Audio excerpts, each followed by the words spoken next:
আজ এই মঙ্গলবারে আমরা মঙ্গল গ্রহটাকে নিয়ে একটু আলোচনা করব।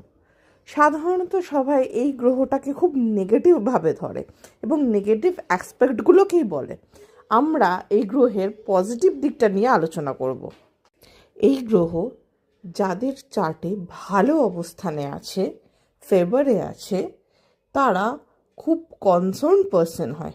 অন্যদের জন্য এরা খুব কনসার্ন হয়, এরা খুব প্রোটেক্টিভ হয়, সবাইকে হেল্প করে এবং এরা না ভলেন্টিয়ার টাইপের হয়, স্বেচ্ছাসেবক টাইপের হয়।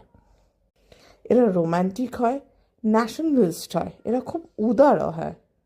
সাধারণত এরা অনেস্ট হয় এবং এদেরকে দেখলে খুব ভালো লাগে বা ভালোবাসতে ইচ্ছা করে। এরা লাইফে প্রচুর হার্ডশিপ অ্যান্ড স্ট্রাগল ফেস করে। আমার ভিডিওটা ভালো লাগলে অবশ্যই আপনারা আমাকে কমেন্টে জানাবেন।